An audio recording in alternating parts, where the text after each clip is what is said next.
I thank God for this opportunity.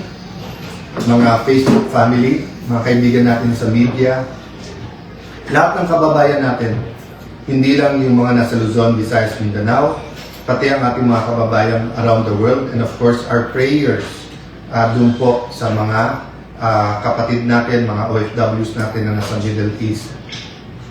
Sa pagbati namin sa iyo ngayong hapon, ay napakabigat ng mga issues ang ating pag-uusapan dahil sa puso ng ating demokrasya. We have to ask ourselves, how important is democracy to ourselves? How important? Personal. So like me, Alan, how important is democracy to you? Tayo as a nation, how important is democracy to us? So let me start with the biblical principle na nagsasabing, when the righteous rule, the people rejoice. When the wicked rule, people groan. So iba-iba pong word ang ginagamit yan, depende sa version. Yan po ay Proverbs 29:2. Pero obvious naman po siya, di ba? Whether yan ay negosyo, yan ay PTA, yan ay JODA, TODA, yan po ay Congress, yan po Republic of the Philippines, yan po ay EU, yan po ay UN. When the righteous rule, people rejoice. Because pag tama ang pinaglalaban o tinanim, maganda pong aanihin. Pero when the wicked rule, of course, malungkot ang mga tao kasi may consequence at may consequences ang paggagawa ng masama. So, why am I saying this is about our democracy? Well, good governance kasi is about doing the right thing. And because men and women have their weaknesses, na-develop po yung presidential form of government at yung tinatawag na check and balance. Ibig sabihin, interdependent ang executive, ang judiciary, ang legislature, in our case, dalawang houses po to, House of Representatives and the Senate. But napaka-importante na independent ang legislative, ang judiciary from the executive. Kasi kung hindi, dictatorship yon. At pag may dictatorship ka, tama't mali, iuutos na lang ng iuutos to, wala ng check and balances. So, paulit-ulit sinasabing magulo ang Senate, hindi po. In this administration from 2022, it's the first time po na nagkaroon ng majority at Senate President. Hindi lang po Senate President, yung majority, na wala pong kamay ang Malacanang sa pagpili ng SP at ng mga komite. So, ibig sabihin po, I can dare say this is the first fully independent majority.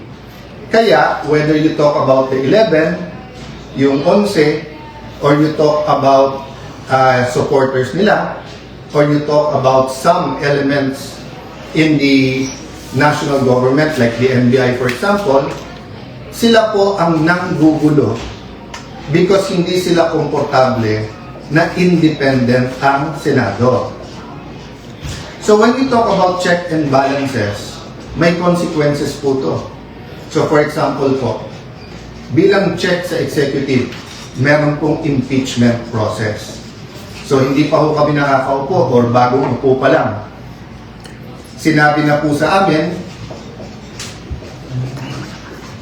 you want to do it again? Tuloy mo na-claim. Okay. So, sorry guys, I'm just asking kung okay naman yung sound. Lapit mo na. Okay. Because we're just using a cell phone and taking this opportunity to speak to all of you directly, no? So, nandun ako sa impeachment, di ba? Ang dami po, may mga bishops, may mga business groups, may mga schools. Naglabas po lahat ng mga statement na kailangan independent, kailangan impartial yung impeachment. Sabi, etong bagong majority will do many things, will manipulate, will have machinations, whatever, para itigil yung impeachment. Pero nakita niyo po, napakaayos, walang naging problema. So, yun po ang sasabihin ko sa inyo, impartial, ibig sabihin po, base sa ebidensya, tamang proseso. Ang problema po kasi sa ibang statement, na sa utak nila ay ang impartial convict na. O, ganun din sa kabila, yung sinasabing impartial ay acquit na. Wala pa nga home trial eh. So, hintayin natin ang trial at bantayan natin araw-araw. Pero nasaan po ang sense of truth? Doon po sa mga nag-issue ng statement na ngayon nakikita nilang tama ang pamamalakad at maganda at hindi issue po. Maganda po ang takbo tungo doon sa impeachment. Maganda ang schedule. Wala hong nag-statement na mali pala yung una nilang statement. Okay lang po yun. That's your right. Ang sinasabi ko lang po kung anong itatanim nyo, lalo po yung mga namumuno ng mga eskwelahan, binabantayan kayo, gagayahin kayo ng mga bata. So dapat, pag tayo gumawa ng statement with integrity, with truth. Ganon din po, yung events na nangyari po noong Tuesday. Let me clarify hindi pa namin pinagbobotohan yung amendment sa rule na papayag po sa teleconferencing or online na pagboboto. Wala pa ho kami doon. Ang pinagbobotohan pa lang ho, whether or not pag-uusapan ito. So, again, to the heart of democracy, is there anything wrong with talking about changing the rules? We're not proposing murder. We're not proposing abortion na mga per se mali na dapat hindi pag-usapan kasi ayon sa konstitusyon natin mali. Ang pinag-uusapan po natin kung sa mga panahon na ngayon, given the threat sa Senate, given the different attacks on the Senate, given the different attacks on individual members of the Senate, yung experience po namin nung minority pa kami kung paano pigilan na magbuo ng majority, yung mga threats na tanggap namin. I'll go to that later, and in the next few days, option po ng ibang mga senador yon maglabas ng ebidensya sa mga pananakot na ginawa para hindi namin mabuo yung independent na Senado. What's my point po? Yung paulit-ulit po na sinabi ni Senator Kiko Pangilinan, paulit-ulit po na sinabi ni Senator Risa Tiveros, paulit-ulit po na sinabi ni Senator Lacson, at lalong-lalo na po na sinabi ni Senator Erwin Tulfo. Hindi lang po sa sessionola, sa media, at hindi lang Tuesday, even the days after. They kept on saying, bakit walang debate? Bakit hindi nila pwedeng pag-usapan yung side nila? Wala pa nga ho tayo dun eh. Kung nakinig lang sila, kung sila po ay tinigil nila yung drama, even after the session, and instead tried to listen to each other, the motion was to take up the amendment. Ibig sabihin, is was sponsor pa to, and then ang bawat isa ay pwede magtanong, pwede pa nga mag-amend kung tingin nilang mali.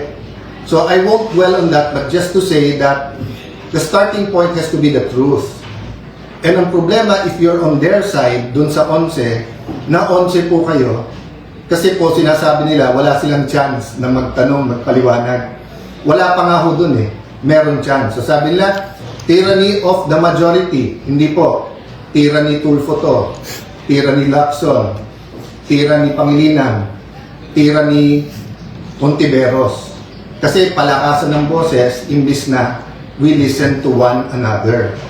Senator Lacson, I respect, he stood up and says he disagrees with the rule. So yung debate is whether or not we can take up the amendment. Hindi pa natin pinag-usapan yung amendment. Alam niyo po, parang paso yan Pag nilagay mo yung seed sa isang paso, pwede mong kunin at ilipat.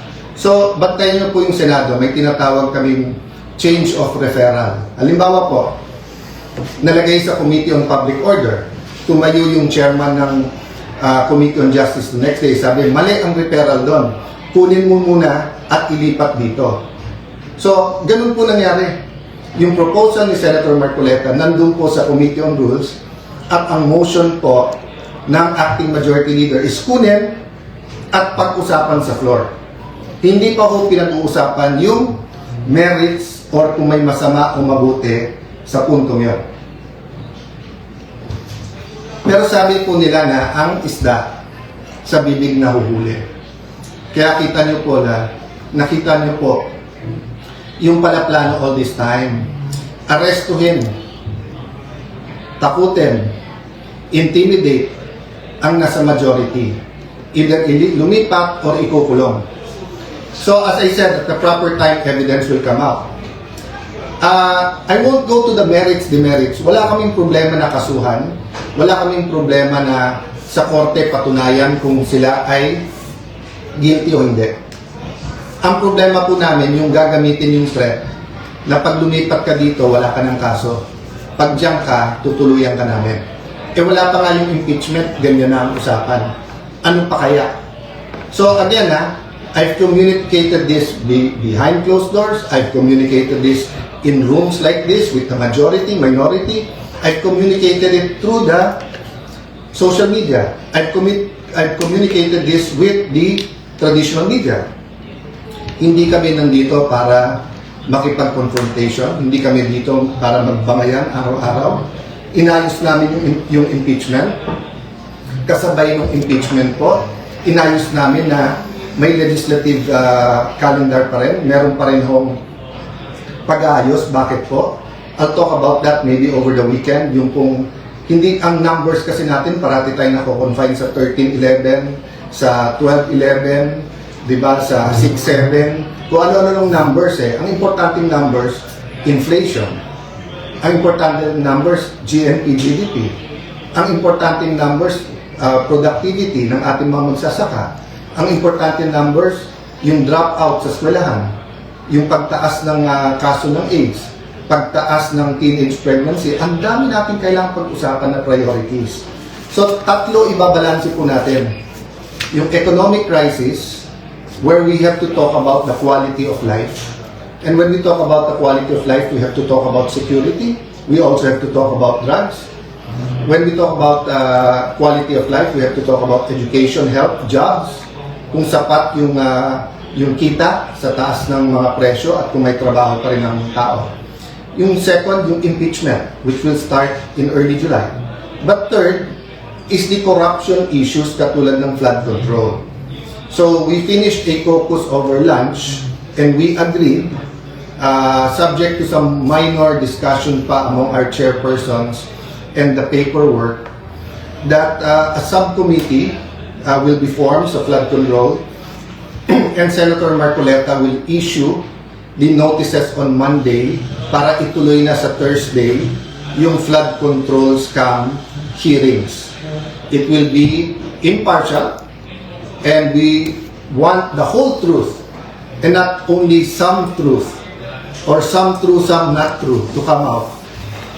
Kung makikita nyo, may conflict na kagad. Sabi ng ombudsman, meron mastermind. Sabi ni Senator Lacson, walang mastermind. Sabi ni Senator Lacson, ito yung mga dapat hindi imbitahin.